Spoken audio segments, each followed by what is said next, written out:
इस वक्त की है। और आज हमारे साथ, जैसा कि मैंने बताया, हमारे साथ जुड़ेंगे रोमान हाशमी साहब। रोमान हाशमी साहब, आपका बहुत बहुत खैर मकदम है, इस्तकबाल है।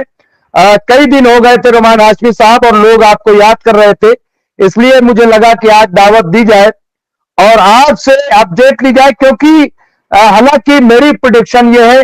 कि इजराइल अभी हमला करने की हिम्मत नहीं करेगा, लेकिन जो खबरें चल रही रोमान हाशमी साहब, वो ये कि कुछ ही पल में कभी भी इजराइल ईरान पर हमला कर सकता है, ये खबरें चल रही हैं। लिहाजा मैं आपसे पहले तो ये कि जो और अपडेट्स हो, ये तो मैंने बहुत सामने की इधर उधर से खबर लेकर के बताई है, लेकिन दाखिली सतह पर कुछ अगर अपडेट्स हो तो वो हमें दे दे, और उसके बाद गुफ्तगू। जी रोमान हाशमी साहब। आज इत्तेफाक से मुंदा भाई एक डेली बड़े इंग्लिश न्यूज चैनल का प्रोग्राम था, वहां में था, और वहां इजराइल के एम्बेसडर था। जब मैं चलने लगा तो उस वक्त इंटरव्यू जो चल रहा था इजराइल के एम्बेसडर का, और सवाल मैंने 2-3 सुना, बहुत से एंकर ने जो सवाल किया, तो मैंने सोचा कि अगर ये इजराइल के एम्बेसडर को बुलाए तो फिर इस कॉन्क्लेव में फलस्तीन के भी एम्बेसडर को बुलाना चाहिए था। तो समझ में आता है कि जो मीडिया है उसका भी क्या रुख है, और वो एम्बेसडर वही बातें कह रहा था जो नेतन्याहू कहते हैं, या उसका फाइनेंस मिनिस्टर या आर्मी जनरल जो है रेडिकल, वो लोग बात करते हैं। लेकिन इधर लगातार ये अभी जो 3-4-5 दिन निकला है, ये इजराइल के लिए कोई अच्छा नहीं निकला है। इवन आज का भी यही सिलवार के खत्म होने के बाद वॉल स्ट्रीट जर्नल ने एक खबर छापी आज। वो वॉल स्ट्रीट जर्नल का खबर ये है, उसने एक अरब निगोशिएटर के हवाले से ये खबर छापी है। वो ये कि इलिया सिनवार को एहसास था कि वो मारे जाएंगे, और उनको एक प्रपोजल दिया गया था कि आप यहां से निकल जाइए, सेफ पैसेज आपको दे दिया जाएगा, और बदले में इजिप्ट के हवाले कर दीजिए गजा, वो फैसला करेगा। तो यह सिनवार ने जवाब दिया था कि नहीं, हम घिरे हुए नहीं हैं, मैं अपनी जमीन पे हूं, फलस्तीन के जमीन पे हूं। और साथ ही उन्होंने मैसेज दिया गजा के बाहर जो फलस्तीनी लीडरशिप है, जैसे खालिद मिशाइल जैसे लीडर्स जो है उनको, कि अगर हम, उनको एहसास था यह सिनवार को कि ये जंग चल रही है और इसमें गोरिल्ला वॉर फाइट कर रहे अल कस्साम ब्रिगेड हमास के लड़ाके, तो इसमें वो कभी भी उनकी जान जा सकती है। तो उन्होंने एक मैसेज दिया था, एक वसीयत किया था, बल्कि ये कहेंगे वसीयत किया था कि मेरे मारे जाने के बाद बहुत ज्यादा दबाव आएगा हमास के ऊपर सीज फायर के लिए, निगोशिएशन के लिए, लेकिन आप निगोशिएशन मत कीजिएगा। वो निगोशिएशन ये होगा कि इजराइल तैयार हो जाएगा हमारे मारे जाने के बाद कि हम कंसेशन देते हैं हमास को सीज फायर के लिए, लेकिन उस कंसेशन को मानना नहीं है, लड़ाई जारी रखना है, और एक कमेटी बना दिया जाए हमारे जाने के बाद वो लीडर्स की। वो कमेटी ये फैसला करेगी ट्रांजिशनल क्या होगा, ट्रांजिशन कैसे होगा, हमारे बाद कौन लीडर होगा, पॉलिटिकल चीफ कौन होगा। ये उन्होंने क्लियर कट आज वॉल स्ट्रीट जर्नल ने ये खबर पब्लिश की है कि उन्होंने क्लियर कट वसीयत कर दी थी कि मेरे मारे जाने के बाद बहुत दबाव आएगा हमास के ऊपर, दबाव में झुकना नहीं है, इजराइल कंसेशन देने का ऑफर करेगा, उस कंसेशन को मानना नहीं है, जब तक फलस्तीन के आजादी और 10,000 जो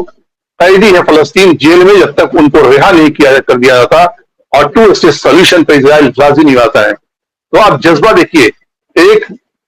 62 साल का सीनियर सिटीजन,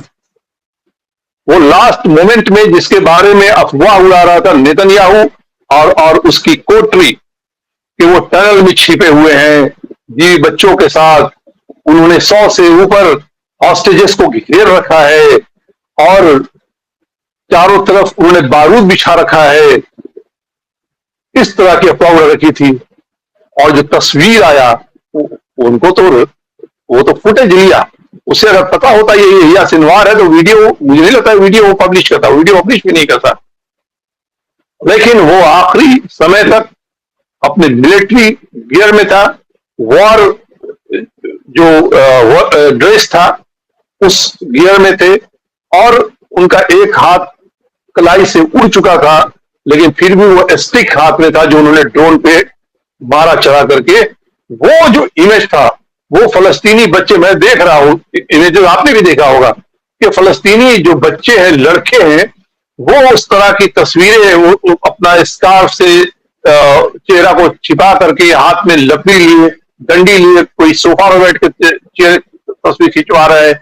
कुछ बच्चे रोड पे, वो खंडर है, मलबे में तब्दील गजा है, वहां के सामने खड़ा होकर ठीक उसी तरह से जैसे सनसनी फैलाई थी कई साल पहले या सिनवार ने, उसी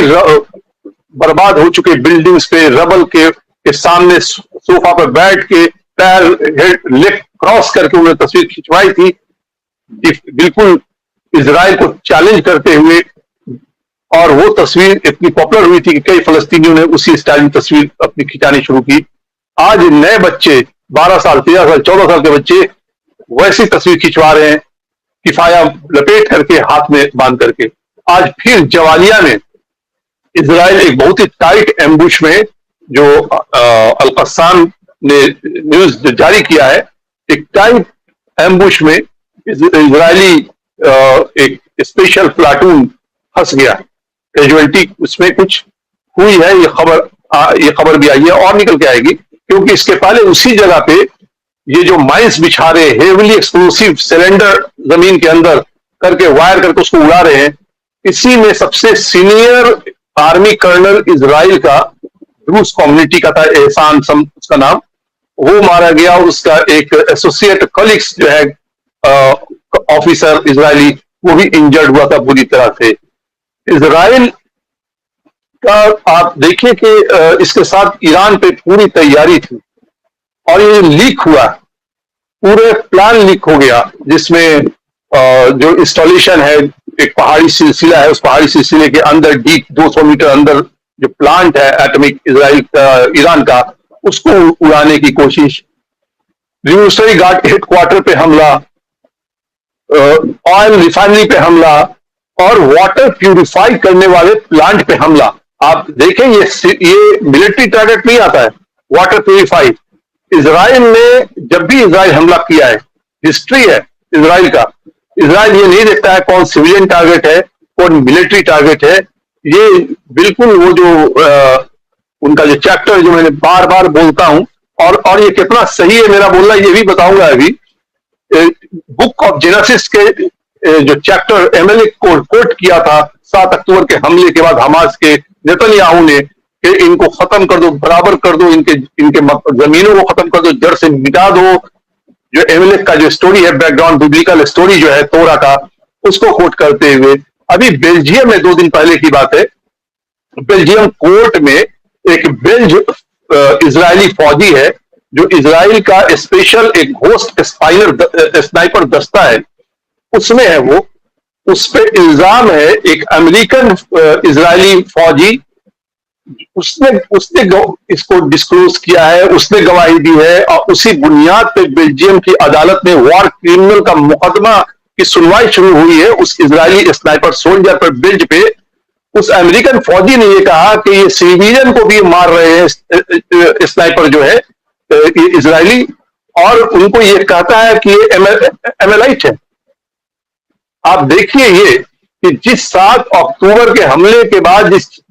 चैप्टर एमएलए को कोट किया था नेतन्याहू ने, बेल्जियम की एक अदालत में वॉर क्रिमिनल की सुनवाई हुई है।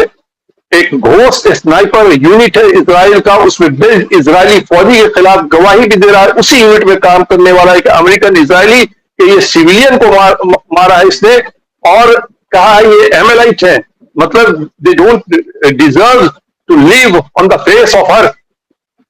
ये नफरत आज मैं सुन रहा था, इस चैनल में था, एक एंकर ने जब सवाल किया हमास वार को लेकर के, वो टेररिस्ट है, मतलब वो बीस्ट है, जो इनकी किताब तलमुद जो कहता है नॉन ज्यूज के बारे में कि बीस्ट है, इंसान नहीं है, वो सरपेंट और ईव की औलाद है, और ज्यूज जो है वो आदम एंड ईव की औलाद है, और नॉन ज्यूज जो है वो सरपेंट, मतलब वो अजगर जो है जिसकी तस्वीरें आती है वो ईव के तरफ लिपटा हुआ है, और ये उनका आप देखो मुमताज भाई, ये जो नफरत है आज व्हाट्सएप यूनिवर्सिटी में के जरिया, ये नफरत है, दीवारों पे स्लोगन लिखा हुआ, 90s के दौर से दीवारों पर स्लोगन लिखे जाते हैं यहाँ हिंदुस्तान में राइट विंग के लोग। ये नफरत जो है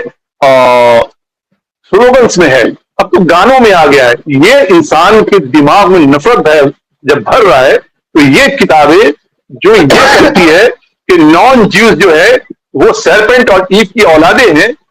और they are descendant of Amalekite, इनको they don't deserve to live on the, तो ये किस हैसियत से आपसे बात करेंगे? इजरायली एम्बेसडर ये उन्हें टेररिस्ट और बीस्ट इस तरह की बातें कर रहा था जो दिल्ली में एम्बेसडर है। तो मैं देखा मतलब वो कहीं तैयार नहीं है। पूरी राइट विंग इजराइल की गवर्नमेंट की रिजिम, चाहे वो लिक्विड पार्टी हो चाहे इसके पहले की लेबर पार्टी हो, ये फलस्तीन स्टेट को एक्सेप्टेंस के लिए तैयार ही नहीं है।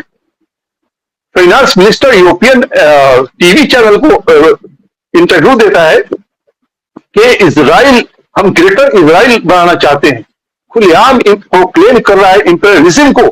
ये कहां से बातचीत करेंगे? ये हमास को कहते हैं, हमास तो तैयार था। यही सिनवार से पहले जो जिनको कत्ल किया ईरान में, निगोशिएशन के लिए ऑफर किया था, इजरायली गवर्नमेंट ने इनकार किया। Sheikh Yassin the founder of Hamas, जिस पर 3 मिसाइल मार के जब वो मस्जिद से निकला, वो व्हील चेयर पर चलने वाला एक बूढ़ा इंसान, 3 मिसाइल मार के उनको खत्म किया था। उसने कहा था कि हम इजराइल को एक्सेप्ट करने के लिए, बातचीत करने के लिए तैयार हैं। बट पूरी इजरायली रिजिम, ये जो रॉकशील्ड ने जो बुनियाद डाला, ब्रिटिशर्स को $1 मिलियन दे करके यूरोप से इजराइल यहूदियों को लाके बसाया, और बसाने के बाद पूरा एक जो स्टोरी है जो आज भी चल रही है, चाहे वो नकवा हो, चाहे 1982 का बैरूत के अंदर साबरा और शतीला फलस्तीनियों के कैंप में 2 दिन तक या 3 दिन तक कत्लेआम चला था। इजराइल सपोर्टर क्रिश्चियन मिलिशिया और इजरायली आर्मी ने कैंप को घेर रखा और उन्हें कुल्हाड़ी से, तलवारों से, उन्हें बंदूक राइफलों से गोली मारा गया। औरतें बच्चे 3000 का कत्लेआम हुआ। ये इन पर तो अब जाकर के इंटरनेशनल क्रिमिनल कोर्ट के जो प्रोसिक्यूटर है, जो लॉयर है, वो कह रहे हैं कि नेतन्याहू पे और जो डिफेंस मिनिस्टर है, बाकी फलस्तीनी जो थे वो तो मारे गए। इन पे वॉर क्रिमिनल का मुकदमा चलाया जाए, लेकिन यूनाइटेड नेशन खामोश है। ये जो नक्शा लीक हो गया है, ये नक्शा भी लीक हुआ है। इस पर भी एक खबरें आ रही हैं। खबरें ये आ रही है कि अमेरिका और 5 आइज, जो 5 आइज है, America, Australia, England, France, Canada, New Zealand, ये नहीं चाह रहे थे कि इजराइल अटैक करे ईरान पे। इसलिए ईरान सपोर्टर जो टेलीग्राम चैनल है मिडिल ईस्ट स्पेक्टेटर, उस मिडिल ईस्ट स्पेक्टेटर को ये लीक किया गया डॉक्यूमेंट, जो उसने पब्लिश कर दिया। और इजराइल नाराज है, अमेरिकन गवर्नमेंट भी कह रही है बड़ा सीरियस ब्रीच है और इसकी जांच कर रही है, लेकिन अभी तक कोई पकड़ नहीं आया। इसके पहले भी जब इराक वॉर हो रहा था, उस वक्त भी अमेरिकन मिलिट्री एक ऑफिसर था स्नोडेन ने लीक किया था एक वीडियो, जब अमेरिकन एयरफोर्स का गनशिप हेलीकॉप्टर ने बगदाद में सिविलियन पे फायरिंग करके कई सिविलियन को मार दिया था। विकीलीक्स को लीक किया था, तो वो तो तुरंत जान बचा के रशिया चला गया, निश्चित आज भी वो रशिया में रह रहा है। लेकिन ये कैसा लीक है जो मिडिल ईस्ट स्टेटर को लीक किया गया है कि अमेरिकन गवर्नमेंट ने अभी तक किसी को पकड़ नहीं पाई है। ये साफ जाहिर जो खबरें आ रही है कि 5 आइज, ये जो 5 कंट्री हैं, इन्होंने सहमति से इसको लीक किया है, क्योंकि ये नहीं चाह रहे थे कि वो वॉर एस्केलेट हो। क्योंकि अगर ये वॉर एस्केलेट होगा तो 3rd वर्ल्ड वॉर की तरफ ये दुनिया जाएगी, जिसका बार बार कम से कम ऑन रिकॉर्ड 3 बार तो डोनाल्ड ट्रंप, जिसकी बहुत चांसेस है कि जीत के आ जाए, हालांकि वो कहीं डेमोक्रेट के मुकाबले ज्यादा स्टॉन्च इजरायली सपोर्टर रहे हैं, रिपब्लिकन जो है, लेकिन उसके बावजूद ये लीक किया गया। और लीक करने का जो रीजन है वो यही है कि जो अमेरिकन पॉलिटिकल लीडर्स को जो डर है कि थर्ड वर्ल्ड वॉर हो सकता है, दुनिया को भी डर है। उससे बचने के लिए, क्योंकि कहीं से कंट्रोल नहीं हो रहा, इजराइल की जो पॉलिसी है कि हम मदद लेंगे अमेरिका की, हम पैसे लेंगे अमेरिका से, लेकिन अमेरिका की हम नहीं सुनेंगे। जो बाइडेन की सारी कोशिश या सिनवार के मारे जाने के बाद जो बाइडेन ने कहा कि अब एक दरवाजा ओपन हुआ है सीज फायर के लिए, निगोसिएशन के लिए, बातचीत के लिए, हॉस्टेजेस को छोड़, जो कैप्टिव हैं उनके रिहाई के लिए। आज भी एक लेडी कैप्टिव हॉस्टेज जो है आज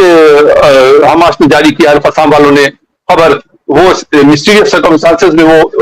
उसकी मौत हो गई है, लेकिन वो अभी नाम रिलीज नहीं कर रहे हैं सिक्योरिटी रीजन के वजह कर। नेतन्याहू बिल्कुल दिलचस्पी इसमें नहीं है कि वो हॉस्टेजेस को रिहाई कराए। वो इस वार को एस्केलेट करना चाहता है और सिर्फ इसलिए चाहता है कि वो ब्रीच ऑफ ट्रस्ट और ब्राइबरी और धोखाधड़ी, चीटिंग और फ्रॉड, ये 3 इल्जामात है। इससे बचने के लिए, क्योंकि 10 से 14 साल की समस्या हो जाएगी, इससे बचने के लिए जंग को किसी भी हद तक ले जाना चाहता है, चाहे वो पूरी दुनिया जो है वो एक विश्व युद्ध में क्यों ना समा जाए, या विश्व युद्ध पैरेलल जैसा एक कॉन्फ्लिक्ट ना पैदा हो जाए। जी बहुत बहुत शुक्रिया रोमान हाशमी साहब। और हमारे साथ एक और बहुत ही senior political analyst doctor Rahul Lal ji जुड़ गए हैं, जो कि